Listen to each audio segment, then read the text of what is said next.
అలాగే నా పేరు మైత్రి బ్యాక్ టు మై ఛానల్. ఇప్పుడు కారణం మన ఛానల్ సబ్స్క్రైబ్ చేసుకోకపోతే ఇప్పుడే సబ్స్క్రైబ్ చేసుకోండి. పక్కనే ఉన్న బెల్ ఐకాన్ క్లిక్ చేసి ఆల్లో పెట్టుకోండి. నా ఫర్దర్స్ మిస్ అవ్వకుండా చూడొచ్చు. చాలా మంది చూస్తున్నారు కానీ సబ్స్క్రైబ్ చేసుకోవట్లా. So please try to subscribe and click the bell icon also. తునిలో జరిగిన ఒక ఇన్సిడెంట్ బేసిక్గా పేరెంట్స్కి, ఎస్పెషల్లీ బాగా చిన్నపిల్లల నుండి కొంచెం రూరల్ ఏరియాస్లో ఉంటూ ఒకవేళ పొరపాటున పిల్లలు కనుక తప్పిపోయినట్టయితే ఏదైనా జరిగే అవకాశాలు ఉన్నాయి అనేటటువంటి పరిస్థితుల్లో ఉండేవాళ్ళు ఉంటారు చూసారా, అలాంటి ఫ్యామిలీ మెంబర్స్ అందరికీ కూడా ఒక కైండ్ ఆఫ్ ఎగ్జాంపుల్ లాగా మారిందనమాట. చాలా అంటే చాలా బాధాకరమైన సంఘటన అక్కడ జరిగింది ఏదైతే ఉందో. సో అసలు ఏం జరిగింది ఏంటి అనేది కొంచెం డీటెయిల్డ్గా మాట్లాడుకుందాం. సో దట్ ప్రతి పేరెంట్ కూడా ఫర్దర్గా వాళ్ళ పిల్లల విషయంలో ఇంకొంచెం జాగ్రత్తగా ఉంటారు. సో ఈ వీడియోని అందరికీ షేర్ చేయండి. ఎస్పెషల్లీ ఈ వీడియోని చాలామంది అర్బన్ ఏరియాస్ నుంచి చూస్తుంటారు. లైక్ హైదరాబాద్ నుంచి, విజయవాడ నుంచి, వైజాగ్ నుంచి, బెంగళూరు నుంచి చూస్తూ ఉండొచ్చు. కానీ మీకు తెలిసిన వాళ్ళు, మీకు కావాల్సిన వాళ్ళు ఎవరైనా కొన్ని రూరల్ ఏరియాస్లో ఉంటుంటారు, లైక్ విలేజెస్లో ఉంటుంటారు. వాళ్ళందరికీ కూడా ఈ వీడియో షేర్ చేయండి. సో దట్ వాళ్ళందరికీ కూడా దీని గురించి అవేర్నెస్ బిల్డ్ అవుతుంది. వాళ్ళందరూ కూడా ఫర్దర్గా కొన్ని జాగ్రత్తలు తీసుకుంటారు వాళ్ళ పిల్లల విషయంలో, అందరి విషయంలోని కూడా. సో మొదలు పెడదాం అసలు ఏం జరిగింది ఏంటి అనేది. సో బేసిక్గా కాకినాడ జిల్లా తుని రూరల్ మండలం దగ్గర దొంకవాడ పంచాయతీ అని ఒక పంచాయతీ ఉంది. దాని పరిధిలో సిహెచ్ అగ్రహారంలో ఒక ఫామ్ ఆయిల్ తోట ఉంది. ఒక 50 ఎకరాల ఫామ్ ఆయిల్ తోట ఉంది. అది వాళ్ళది కాదు, అక్కడ ఉంటున్న వాళ్ళది కాదు, అది వేరే వాళ్ళది. వీళ్ళు దానికి కాపలాదారుల కింద ఉన్నారనమాట. సో ఒక ఇల్లు ఉంది అక్కడ. ఆ ఇల్లు ఉంది. ఆ ఇంటికి బేసిక్గా సీసీ కెమెరాస్ కూడా పెట్టేసి ఉన్నాయి. 2 డైరెక్షన్స్లోని కూడా సీసీ కెమెరా రికార్డ్ అవుతుంది. మేబీ ఒకటే మరి 2 వైపులా రికార్డ్ అవుతుందో, లేదా 2 కెమెరాస్ ఉన్నాయి మనకు తెలియదు, కానీ సీసీ కెమెరాస్ కూడా ఉన్నాయి. ఎందుకంటే మరి ఇంకా బాగా లోపలికి కదా ఆ మొత్తం ఏదైతే ఫామ్ ఆయిల్ తోట ఉందో 50 ఎకరాలు. మరి ఆ 50 ఎకరాల తోట ఏదైతే ఉందో దాని మొత్తానికి కూడా ఒక్కిల్లే ఉంది కదా. సో కొంచెం ఏదైనా ఇబ్బందులు ఉండొచ్చు, ఎవరైనా రావచ్చు, తర్వాత ఈ అడవి జంతువులు ఏమైనా వచ్చే అవకాశం ఉంది, ఇట్లాంటివన్నీ కూడా ఉన్నాయి కదా అని చెప్పి కెమెరాలు అనేవి ఏర్పాటు చేశారనమాట. And at the same time owners కూడా కొంచెం ఆలోచించుకుంటారు కదా. సో అవన్నీ కూడా దృష్టిలో పెట్టుకొని కెమెరాస్ అయితే పెట్టారు అక్కడ. సో 2 కెమెరాస్ ఉన్నాయి. ఓకే, సో అవి రికార్డ్ చేసాయి. ఆ రికార్డ్ చేస్తున్న దాంట్లో మనకు కనబడింది ఏంటంటే, ఒక 2 ఏళ్ల పాప తన తండ్రి ఇల్లు వదిలిపెట్టి బయటికి వెళ్ళిన తర్వాత కొద్దిసేపటికి అతను వెనక వెళ్ళిపోయింది. అండ్ 4 రోజులైంది ఆ పాప కనబడక ఇప్పటికీ. అండ్ ఇప్పటికొచ్చి ఆ పాప ఏమైంది అనేది అసలు ఏమాత్రం తెలియలేదు. ఇప్పటికొచ్చి ఆ పాప మళ్ళీ కనబడలేదు. సో అసలు కొంచెం డీటెయిల్డ్గా అర్థం చేసుకోవడానికి అయితే ట్రై చేద్దాం. సో ఫస్ట్ ఆఫ్ ఆల్ ఆ విజువల్స్లో మనకు కనబడిన దాని ప్రకారం ఈ సుంకర గణేష్, భవానీ వీళ్ళిద్దరు కూడా అక్కడ ఉంటున్నారు కదా. సో ఈ ఫామ్ ఆయిల్ తోట వెనకాతల చుట్టూ దట్టమైన కొండలు ఉన్నాయి. ఆల్మోస్ట్ అటవీ ప్రాంతం లాంటిది అనమాట అక్కడ. అండ్ ఆ ప్రాంతంలో అడవి పందులు కూడా చాలా ఎక్కువగా తిరుగుతున్నాయని చెప్పి లోకల్ పీపుల్ అందరూ కూడా చెప్తున్నారు. సో ఈ పాప తన తండ్రితో పాటు ఎప్పటిలాగా ఆడుతూ ఉంది. అండ్ శనివారం ఉదయం, ఇవాళ బేసిక్గా లక్షవారం కదా, శనివారం అంటే ఇవాళకి ఎన్ని రోజులైంది? శని, ఆది, సోమ, మంగళ, బుధ, 5 రోజులు అయిపోయింది దాదాపు. సో ఈ శనివారం ఉదయం ఇంట్లో ఆడుకుంటున్న టైంలో ఫాదర్ బయటికి వెళ్తుంటే, ఈ సుంకర గణేష్ అనే వ్యక్తి బయటికి వెళ్తూ ఉంటే అతనితో పాటు బయటకు వచ్చేపోయింది. బయటికి తనతో పాటు వెళ్ళిపోయింది. ఆ టైంలో తనతో పాటుగా తీసుకెళ్ళిపోయినా బాగున్నేమో అనిపించింది. ఎందుకంటే తర్వాత మళ్ళీ క్షేమంగా తండ్రితో పాటు తిరిగి వచ్చేసేది. అయితే ఆ తండ్రి ఏంటంటే ఏదో పని మీద బయటికి వెళ్తున్నాడు. సో అందుకని ఆ పాపను తీసుకొని వచ్చి మళ్ళీ గేటు దగ్గర పెట్టేసి వెళ్ళిపోయాడు అనమాట. ఆయన బయటికి వెళ్ళిపోయాడు. అయితే ఆయన బయటికి వెళ్ళిపోయిన తర్వాత మళ్ళీ కొద్దిసేపటికే ఈ పాప అతని వెనకే వెళ్ళిపోయింది. కొద్దిసేపటికి వెళ్ళింది, మళ్ళీ వెంటనే వెళ్ళలేదు, కొద్దిసేపటికి వెళ్ళింది. అతను వెనకే వెళ్ళింది. కాకపోతే అతను ఆ టైంకి మెయిన్ రోడ్డుకు ఎక్కడికో వెళ్ళిపోయి ఉంటాడు, అతను చూసుకోలేదు. అండ్ ఈ పాప అతను వెనక వెళ్ళిపోయింది. అండ్ వాళ్ళ అమ్మ ఇంకో చిన్న పాపో బాబు ఉన్నారు వాళ్ళకి. ఆ పాపకి బేసిక్గా రెండో కూతురు ఉంది. సో ఆ కూతురు ఇంకా చిన్నపిల్ల. సో ఆ చిన్నపిల్లని చూసుకుంటూ వాళ్ళ అమ్మ లోపల ఉండిపోయింది. వాళ్ళ అమ్మ ఏమనుకుంది, ఇక కనబడట్లేదు అంటే వాళ్ళ నాన్నతో పాటు బయటికి వెళ్ళి ఉంటుంది అనుకుంది. సో ఒక గంట సేపటి తర్వాత ఈయన ఇంటికి వచ్చాడు. బయటికి వెళ్ళిన వ్యక్తి ఇంటికి వచ్చాడు, గణేష్ అన్న వ్యక్తి. వచ్చేస్తే పాప ఏది అని అడిగితే, అదేంటి ఇంట్లోనే కదా ఉంది, నాతో పాటు తీసుకెళ్ళలేదు, గేట్ దగ్గర లోపల వదిలేసి మళ్ళీ వెళ్ళాను నేనని చెప్తే కంగారు పడ్డారు. అసలు ఏం జరిగిందో వాళ్ళకి అర్థం కాలేదు. తర్వాత సీసీటీవీ ఫుటేజ్ చెక్ చేస్తే ఫుటేజ్లో ఆయన వెనక కొద్దిసేపటి తర్వాత ఆ పాప వెనక కొద్దిసేపటి తర్వాత వాళ్ళ ఇంట్లో ఉన్న కుక్క ఏదైతే ఉందో అది కూడా వెళ్ళిందనమాట. సో వీళ్ళంతా అలా వెళ్ళిపోయారు. ఆ తర్వాత ఎంతసేపటికి కూడా ఆ పాప అయితే తిరిగి రాలేదు. అండ్ సో వెతికారు. పోలీస్ స్టేషన్లో కంప్లైంట్ ఇచ్చిన తర్వాత చాలామంది పోలీసులు వెతికారు. 400 మంది పోలీసులు ఎతికారు. అండ్ ఊరి జనం కూడా మొత్తం ఆ పాప కోసం ఎతకడం మొదలుపెట్టారు. డ్రోన్లు ఉపయోగించి ఎతుకుతున్నారు. ఎన్డీఆర్ఎఫ్ బృందాలు దిగినాయి ఆ పాపను ఎతకడానికి. కొండలు గుట్టలు మొత్తం వెతుకుతున్నారు. ఎంత వెతికినప్పటికీ కూడా ఆ పాప ఆచూకీ ఇంత పర్సెంట్ కూడా తెలియట్లేదు. అంటే కనీసం ఆ పాపకి సంబంధించిన ఒక ఐడెంటిటీ హింట్ కూడా దొరకట్లేదు. ఇంత హింట్ కూడా దొరకలే ఇప్పటికొచ్చి ఆ పాపకి. అండ్ బేసిక్గా ఆ కుక్క ఏదైతే ఉందో ఆ పాపతో పాటు వెళ్ళిందో అది 3 రోజుల తర్వాత మళ్ళీ తిరిగి వచ్చింది. అయితే దాని ఒంటి మీద చిన్న చిన్న గాయాలు ఉన్నాయి. అంటే ఆ కొండల లోపలికి బాగా వెళ్ళిపోయారు, అది తెలుస్తోంది. అంటే ఆ చెట్లు బేసిక్గా కొంచెం దట్టంగా ఉంటాయి చూసారా, ఆ లోపలికి ఎక్కడికో వెళ్ళిపోయారు. సో అక్కడ ముళ్ళు అవన్నీ ఉంటాయి, ముళ్ళ పొదలు ఇలాంటివి ఉంటాయి కదా. సో వాటి త్రూ ఏదైనా గాయాలు అయి ఉండొచ్చు ఆ కుక్కకి.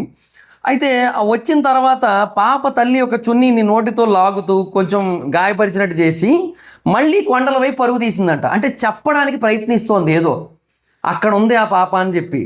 సో మళ్ళీ పరిగెట్టింది అక్కడికి. అయితే వీళ్ళు ఆ కుక్క వెనక వెళ్ళడానికి ట్రై చేశారు కానీ పట్టుకోలేకపోయారు. పోలీసులకు ఇన్ఫార్మ్ చేశారు కానీ అప్పటికే కుక్క లేదు. మళ్ళీ పోలీసులు కూడా చాలాసేపు ఆ డాగ్ కోసం వెతికారు, బట్ అయినా కూడా ఉపయోగం లేకపోయింది. అయితే మళ్ళీ బుధవారం రాత్రి ఆ కుక్క మళ్ళీ ఇంటికి వచ్చింది.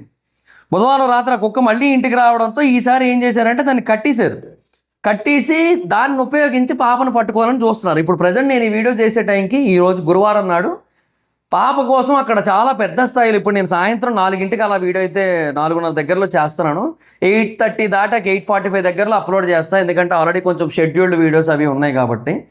సో ఈ పాప గురించి బేసిక్గా ఇప్పుడు ఇవాళ పూర్తి స్థాయిలో ఆ కుక్కను ఉపయోగించి దర్యాప్తు అయితే చేయబోతున్నారు. సో ఆ పాపకి ఏమైందో ఏంటో ఎవరికి అర్థం కావట్లా. ఆ ప్రాంతంలో అడవి పందులు అవి తిరుగుతూ ఉన్నాయి కదా, అవి మనుషుల్ని తిరగపోయినప్పటికీ ఏమీ చేయకపోయినప్పటికీ కూడా దాడి చేసి లాక్కెళ్ళిపోతాయి అనే పాయింట్ కూడా ఉంది కదా. సో అలాగేమైనా జరిగి ఉండొచ్చా అన్న పాయింట్ ఉంది. అండ్ చాలా చిన్న పాప, 2 ఏళ్ల పాప ఇప్పటికి 5 రోజులు అయింది కనబడక, ఇవాళ 6వ రోజు, 6 రోజులు అవుతోంది ఆల్మోస్ట్. సో ఆ పాప తిండి కూడా లేదు, ఆ పాపకి ఏమీ లేకుండా ఎలా ఉంది, ఒంటరిగా అసలు ఎలా ఉందో ఏంటో, ప్రాణాలతో ఉందో లేదో అనే ఒక భయం, ఆ టెన్షన్ ఆ పేరెంట్స్ అయితే కంటిన్యూస్గా వెంటాడుతోంది. సో దట్టమైన అటవీ ప్రాంతం అవడం వల్ల అంత లోపలికి వెళ్ళి ఎతకలేకపోతున్నాం అంటున్నారు. సో వీళ్ళే వెతకలేకపోతున్నారంటే ఆబ్వియస్లీ ఆ పిల్ల కూడా అంత లోపలికి వెళ్ళే అవకాశాలు అయితే లేవనే అంటాను నేను. కాకపోతే ఏంటంటే జనరల్గా ఈ అటవీ ప్రాంతాల యొక్క దట్టదనం అంటే అది దట్టంగా ఉన్నాయని చెప్తారు కదా, అవి కొన్నిసార్లు డిఫరెంట్గా ఉంటాయి. అంటే మనుషులు, మనం బేసిక్గా సాధారణ మనుషులు ఉంటారు కదా, ఒక 5.5 6 ఫీట్ ఆ హైట్ గ్యాప్లో. సో ఆ హైట్లో ఉన్నవాళ్ళు లోపలికి వెళ్ళడానికి వీలు లేకుండా దట్టంగా పెరుగుతాయి, అదొక ఆప్షన్ ఉంది. అంటే 3 అడుగుల ఎత్తు నుంచి కూడా మనకి చెట్ల కొమ్మలు ఇవన్నీ కనబడుతూ ఉంటాయి. అంతకంటే తక్కువలో ఖాళీగా ఉంటుంది. అలా కాకుండా కొన్ని చోట్ల ఏంటంటే మొత్తం గడ్డి అదంతా ఏపుగా పెరిగిపోయి దట్టంగా ఉంటుంది మొత్తం. సో అక్కడికి ఎవరూ వెళ్ళలేరు. కానీ ఇలాగా ఇందాక చెప్పినట్టు ఆ 3 అడుగుల ఎత్తు వరకు ఖాళీ ఉండి ఆ తర్వాత మటుకే చెట్ల యొక్క కొమ్మలు ఇవన్నీ కూడా దట్టంగా పెరిగిపోయి కనుక ఉన్నట్టయితే దేర్ ఇస్ ఎ ప్రాబ్లం. ఏంటంటే ఆ పాప కింద నుంచి వెళ్ళిపోవడానికి అవకాశం ఉంటుంది. అండ్ ఆ పాపకి దారి తెలీదు, ఇల్లు తెలీదు, ఎక్కడ ఏంటి ఏమీ తెలీదు. సో ప్రాబ్లం ఏంటంటే ఆ తండ్రి బేసిక్గా గేటు లోపల వదిలేయకుండా నేరుగా తీసుకెళ్ళి పాప తల్లికి అప్పచెప్పి వెళ్ళాల్సింది ఒకటి. తర్వాత రెండోది తనతో పాటు తీసుకెళ్ళిపోవాల్సింది. ఏమో ఎత్తుకొని తీసుకెళ్ళిపోవచ్చు కదా, కాసేపు ఆడించినట్టు కూడా ఉంటుంది, అలాగా వెళ్ళి మళ్ళీ వచ్చేస్తే అయిపోనేమో. అలా చేయకపోవడం వల్ల జరిగిన దారుణం ఇదంతా కూడా. సో ఇప్పుడు వాళ్ళు అయితే మటుకు చాలా అంటే చాలా బాధపడుతున్నారు. అసలు ఏమైందో అర్థం కావట్లేదు వాళ్ళకి.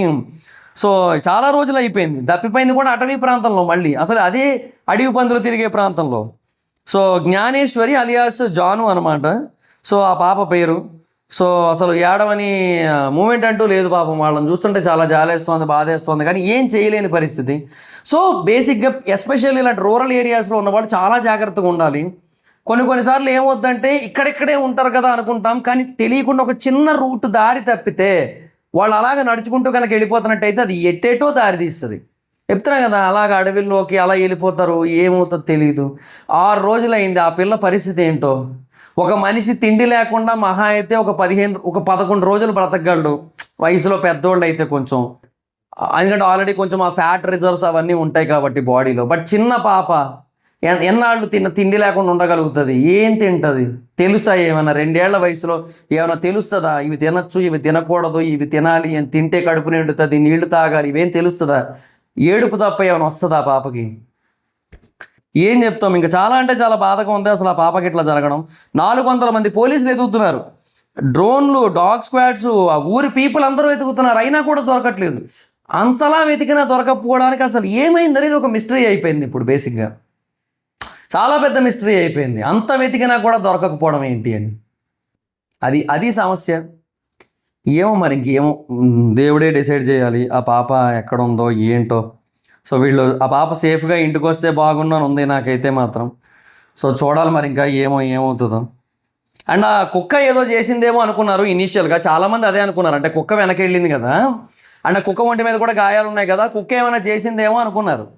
బట్ అది మళ్ళీ ఇంటికి వచ్చి ఆ చున్నీ లాగి పట్టుకెళ్ళడానికి తీసుకంటే వెనక రెండు అన్నట్టుగా చెప్పి వెళ్ళడానికి ట్రై చేయడం అనేది చూస్తే ఆ పాపకి ఏదో అయిందని ఆ కుక్క చెప్పాలనుకుంటోంది అన్న పాయింట్లో ఉన్నారు. అంటే కుక్క కోసం ఎందుకు అలా ఆలోచించారంటే జనరల్గా కొన్నిసార్లు అంటే కొంచెం కంట్రోల్ తప్పినప్పుడు డాగ్స్ కూడా కొంచెం వైల్డ్గా బిహేవ్ చేస్తాయి. ఎంత పెంపుడు కుక్కలైనా, ఎంత వాళ్ళతో పాటే పెరుగుతూ వచ్చినా, వాళ్ళ అన్నం తింటున్నా కూడా కొన్నిసార్లు వైల్డ్గా బిహేవ్ చేస్తాయి వాటికి తెలియకుండానే. సో అలా ఏమైనా కుక్క ఏమైనా చేసిందా అనుకున్నారు ఇనీషియల్గా.